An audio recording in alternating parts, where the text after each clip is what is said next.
Hi friends, ಇವತ್ತು ನಾನು ಶಾವಿಗೆ ಪಾಯಸ ಮಾಡ್ತಾಯಿದ್ದೀನಿ.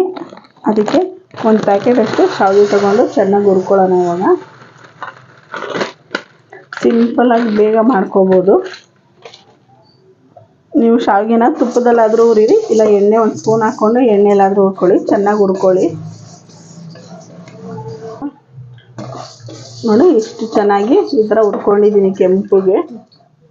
ನೋಡಿ, ನಾನು ಅರ್ಧ ಲೀಟ್ರ್ ಹಾಲು ತೊಗೊಂಡಿದ್ದೀನಿ. ಅದಕ್ಕೆ ಒಂದು ಚೊಂಬು ನೀರು ಹಾಕ್ತಾಯಿದ್ದೀನಿ. ಹಾಲು ಗಟ್ಟಿ ಇರೋದ್ರಿಂದ ಒಂದು ಚೊಂಬು ನೀರು ಹಾಕ್ಕೊಳ್ಳಿ.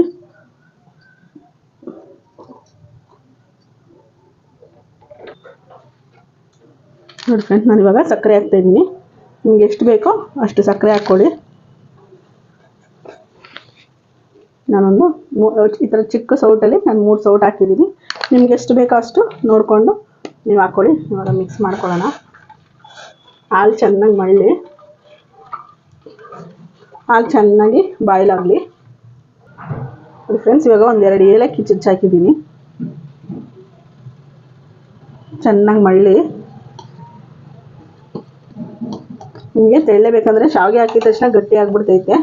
ನಿಮ್ಗೆ ಎಷ್ಟು ಬೇಕೋ ಅಷ್ಟು ಒಂದು 5 ನಿಮಿಷ 10 ನಿಮಿಷ ಚೆನ್ನಾಗಿ ಮಳ್ಳಿಸ್ಕೊಂಡು, ನಾನು ಅರ್ಧ ಲೀಟ್ರ್ ಹಾಲಿಗೆ ಒಂದು ಕಾಲು kg ಅಷ್ಟು ಶಾವಿಗೆ ತೊಗೊಂಡಿದ್ದೀನಿ.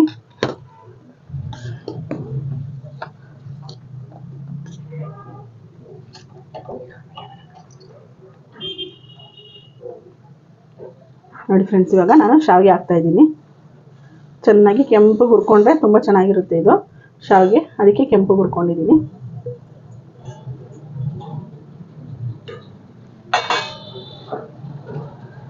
ಚೆನ್ನಾಗಿ ಮಿಕ್ಸ್ ಮಾಡ್ಕೊಳ್ಳಿ.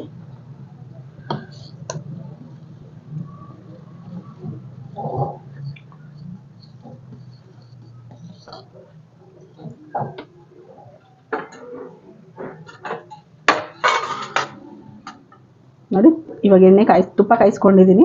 ಇವಾಗ ಗೋಡಂಬಿ ದ್ರಾಕ್ಷಿ ಹಾಕ್ತಾಯಿದ್ದೀನಿ. ಸ್ವಲ್ಪ ಹಿಂಗೆ ಫ್ರೈ ಆಗಿದ ತಕ್ಷಣ ನೋಡಿ, 1-2 ಲವಂಗ ಹಾಕ್ಕೊಡ್ರಿ, ತುಂಬ ಚೆನ್ನಾಗಿರುತ್ತೆ.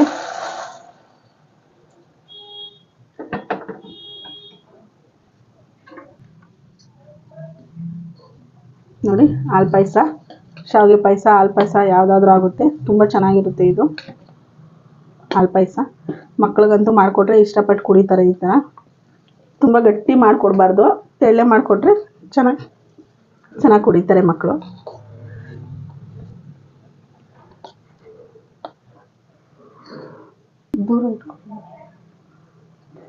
ನೋಡಿ ಫ್ರೆಂಡ್, ಆಯಿತು, ಶಾವಿಗೆ ಪಾಯಸ ರೆಡಿ ಆಯಿತು. ಹಾಲು ಪಾಯಸ, ಶಾವಿಗೆ ಪಾಯಸ ಯಾವ್ದು ಬೇಕಾದ್ರೂ ಮಾಡ್ಕೋಬೋದು ನಾವು. ನೋಡಿ, ಇದು ರೆಡಿ ಆಯಿತು. ಇವಾಗ ಸರ್ವ್ ಮಾಡೋಣ. ನೋಡಿ, ನೀವು ಒಂದ್ಸರಿ ಮನೇಲಿ ಟ್ರೈ ಮಾಡಿ ನೋಡಿ. ಇಷ್ಟ ಆದರೆ ಲೈಕ್ ಮಾಡಿ, ಕಮೆಂಟ್ ಮಾಡಿ, ಶೇರ್ ಮಾಡಿ, ಸಬ್ಸ್ಕ್ರೈಬ್ ಮಾಡಿ.